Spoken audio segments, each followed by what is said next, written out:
Political trends. Now, what do I mean by political trends? What I really mean is what decisions has been made, how it's affecting the market, and what is actually going to happen due to these trends and due to some of the decisions that are being made from politicians. Let's get right into it. So, first things first, I want to talk about growing density. Secondly, the silent taxes and expenses. Third, the rising government debt. And then fourth, some very poor political decisions that are going to definitely have consequences. Anyway, let's get into it.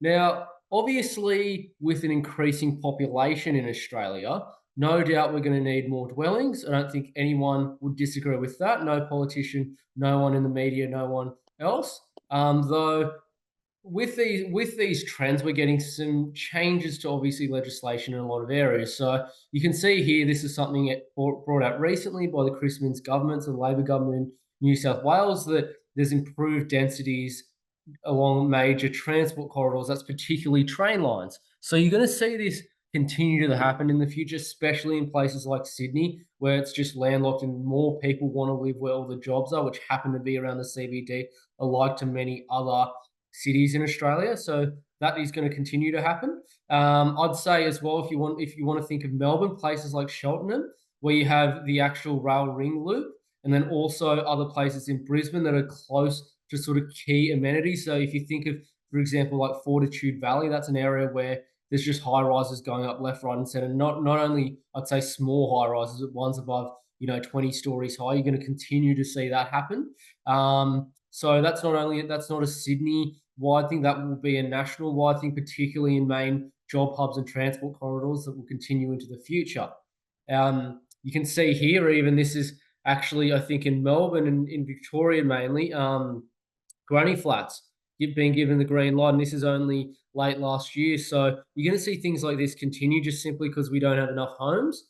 The legislation around that does differ. So just be a little bit careful there, especially because I think from memory in Melbourne, you can't, I don't think, rent it out to someone privately, but I think it's only for your own actual intergenerational living from memory. So, but in New South Wales and I know in Moreton Bay, that's completely different. You can put a granny flat in and just lease it out. So the legislation probably needs to be worked on a little bit there, but you'll start to see more and more of this happening. I know alone in Sydney, I drive around sometimes quite a lot of the northern beaches in the inner west, and almost every home in some streets will have a granny flat or subdivided battle axe property. And it's simply for obviously financial reasons. You can make quite a bit of money off it, and also, generally people who are living in really good suburbs don't want to leave their suburbs because everything that's there, that they need is there. So they stay there and they just end up building themselves a granny flat as they get older, live in it, and simply lease out their house, or their maybe children might live in their house. So that's going to continue to happen as things get more expensive. Increased land tax is something I probably need to mention. The topic here I'm mentioning really is it's the silent taxes. It's the silent taxes and increases in taxes as well. So first things first, as I said, increased land tax is something. Now in Victoria, it's just blatantly they're increasing it just because of the Andrews government stuff up, and I don't agree with that at all because I think if a government stuffs up and they mess the budget up, it should be up to them to repay it and make the economy more efficient, not blame the people and make them suffer the consequence. But anyway, they do what they do.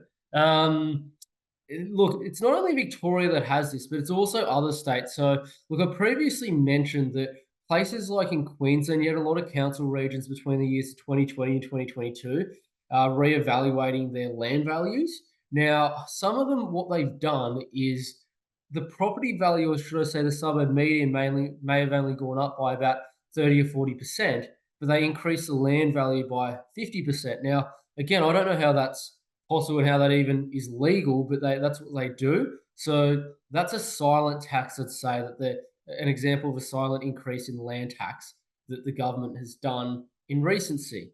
Not only that, it's also because land valuations obviously determine council rates. Another silent, I'd say, tax that's happening in government is the increase in council rates. So if your land value goes up, then obviously your council rate goes up because what they do is they actually calculate it according to land value. So furthermore, people are going to be continually taxed on things like this. Um, but again, you don't want to be in one of those areas that isn't going to grow a lot in value over time, because you want that rent to increase as well, along with your asset price. So if your property's stagnating, let's say in price, and your rent's not going up, you're going to struggle to therefore pay these expenses, and your net yield's actually going down. So importantly, just take that in consideration as well with expenses longer term, especially. Government debt.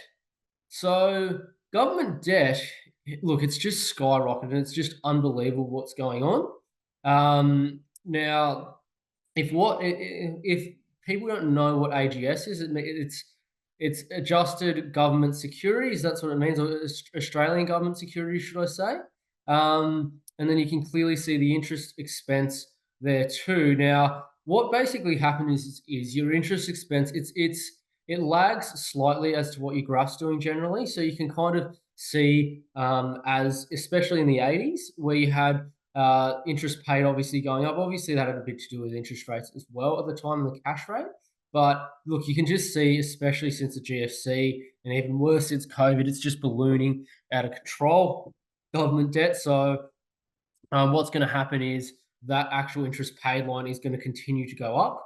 As you can already see, it's projected to go up over the next couple of years, which really isn't a good thing. But anyway, the effects of that will be governments will then have to cut expenditure for certain things. So here's an example of something that's actually happened. So this, I think, was come out late last year in 2023.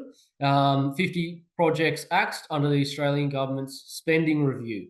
So you can see New South Wales 17, Victoria 12, Queensland 9, WA 5, South Australia 5, Tassie and the ACT 1 each. Now, what's going to happen here is, I hate to say it, but the projects they're going to axe are going to be in the less important corridors for the regions of Australia. So what's happening there is, if the population and jobs require it, they're going to prioritize that over other projects. So naturally, now, look, some people might have differing opinions to that, and I understand that, but that's all they're going to do, because they obviously need to win votes. So they're just simply thinking of the majority, and especially all the people who are actually paying their rates and also paying the taxes on working. So that's what's going to happen in terms of that. But no good with extra government debt when they have to actually cut things like this, because some of those areas are actually your more rural, regional areas, so they actually really need those projects. So look, blame the government for that. Just poor spending, poorly allocated spending, I'd say as well.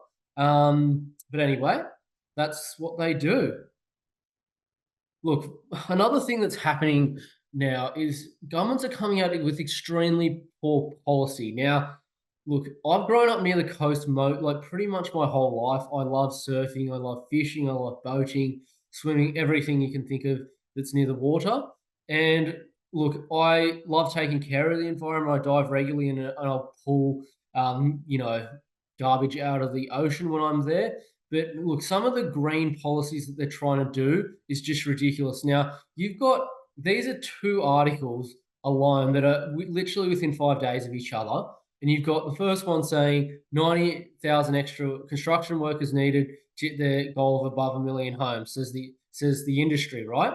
And then literally within 5 days, you've got the government wanting to introduce a new ute tax, which will actually impact Aussies. So I don't know who thought of that and why the hell you would do that, because, I know a lot of tradies, a lot of my family are tradies, a lot of my really good mates are tradies, and they all drive utes, and they have to drive bigger cars because they have to fit their tools in there. They have to fit cladding in there. They have to fit, piping in there, sheeting in there, everything else you can think of in there too, or on roof racks. So they need a ute.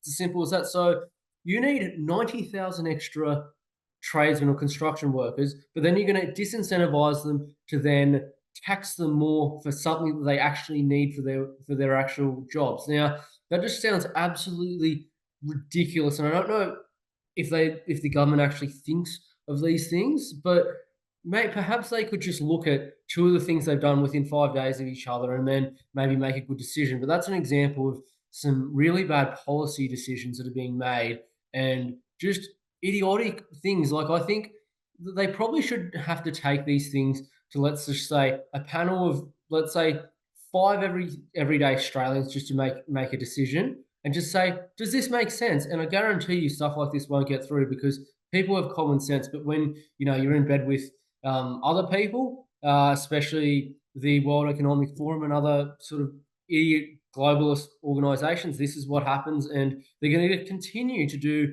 stupid things like this. So, yeah, and you'll see again what they're going to do with this is they will prioritize, as I said, the key areas. So people in the actual communities that need it most are going to be the ones who, first of all, literally are left burnt. And yeah, so that's what happens. Anyway, thanks so much for watching.